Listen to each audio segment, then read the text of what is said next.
Di sebuah desa di Palembang, hiduplah seorang gadis yang bernama Vera Oktaria.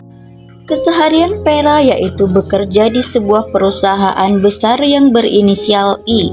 Di perusahaan ini Vera bekerja sebagai kasir.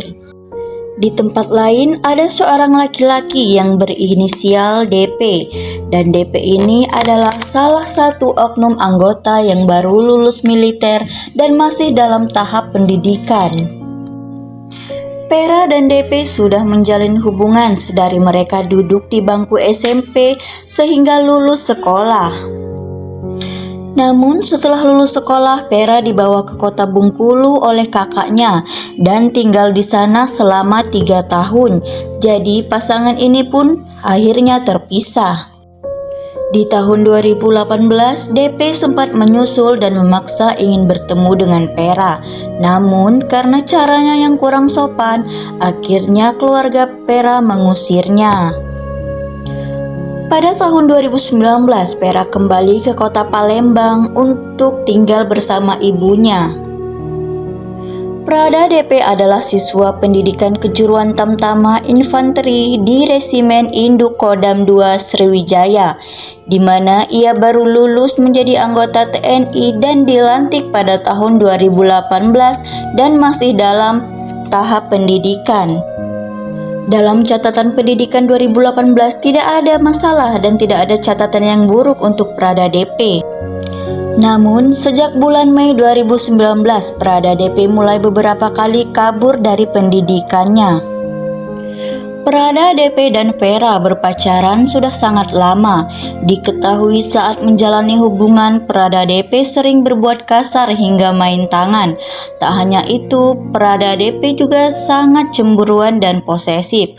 Bahkan, Prada DP pernah berkata kepada teman korban, "Daripada jatuh ke tangan laki-laki lain, lebih baik Vera ia hilangkan."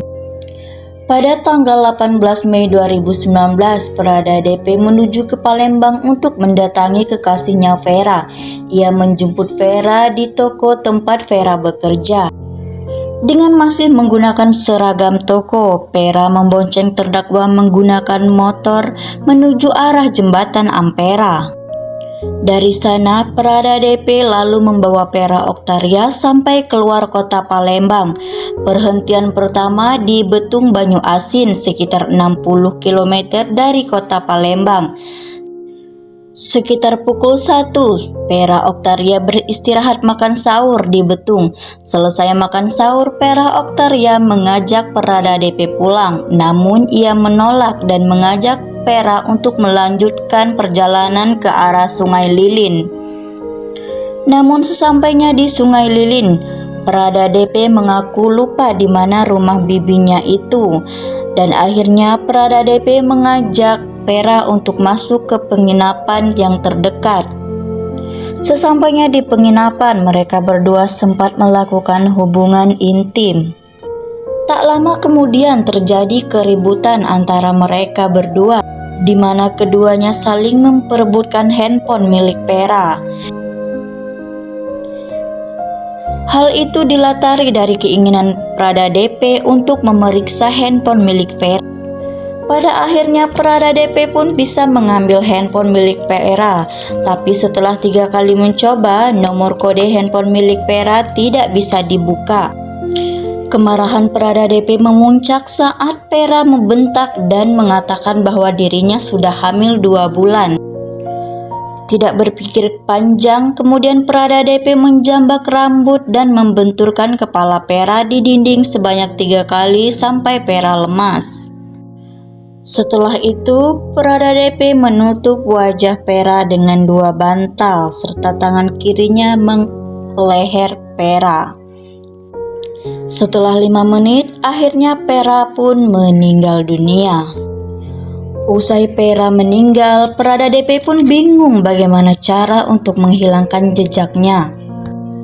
Dalam kebingungan, Prada DP pun keluar kamar untuk merokok dan di saat itu ia melihat sebuah gergaji yang disimpan di samping gudang. Disitulah terbersit ide untuk membagi-bagi bagian tubuh korban. Lalu ia pun datang ke pasar untuk membeli sebuah koper dan satu buah gergaji dengan maksud agar bisa membawa bagian-bagian tubuh korban. Setelah dari pasar, ia pun kembali ke penginapan. Sesampainya di dalam kamar, Prada DP pun memulai aksinya, namun baru lengan yang dipisah, gergaji pun patah, hingga ia tidak bisa lagi untuk melakukannya. Akhirnya ia pun mengurungkan niatnya. Sesaat kemudian ia menelpon seorang teman dan menceritakan apa yang telah terjadi, dan temannya tersebut menyarankan agar Prada DP membakar tubuh Vera di dalam kamar. Selanjutnya, tubuh Vera dimasukkan ke dalam kasur yang sudah disobek, dan Prada DP membeli obat nyamuk dan pertalite. Kemudian, pertalite itu disiram ke tubuh Vera. Lalu, ia menghidupkan obat nyamuk tersebut, namun rencana itu pun gagal. Dan pada akhirnya, Prada DP pun memutuskan untuk kabur dari penginapan tersebut. Keesokan harinya, tanggal 9 bulan 5 2019, pada pukul 13 waktu Indonesia Barat, seorang anak dari pemilik penginapan yang bernama Nurdin sedang membersihkan lantai penginapan, dan pada saat itu ia mencium bau yang tak sedap dari kamar 06. Karena merasa curiga, ia pun mengetuk pintu kamar tersebut, tapi tidak ada respon. Merasa curiga, ia pun langsung menelpon pihak kepolisian. Dan setelah polisi datang, kamar pun dibuka, dan terlihat sesosok wanita di atas ranjang dalam keadaan tanpa busana dengan kondisi tangan yang sudah terpisah, yang sudah membengkak dan ditutup selimut. Setelah ditelusuri dan diketahui, penyewa kamar 06 terdata bernama Dery Permana yang saat ini belum diketahui ada di mana. Kemudian jasad Vera dibawa ke rumah duka dan dikebumikan. Ternyata setelah melakukan penghabisan nyawa, Prada DP datang ke sebuah padepokan di daerah Banten, dan akhirnya setelah 1 bulan menjadi buronan, ia pun ditangkap di padepokan tersebut. Singkat cerita, Prada DP pun divonis penjara seumur hidup untuk mempertanggungjawabkan perbuatannya. Nah, itu dia guys, kisah cinta yang berujung tragis karena rasa cinta yang teramat besar hingga membuat pikiran menjadi sempit dan melakukan hal-hal yang di luar akal sehat.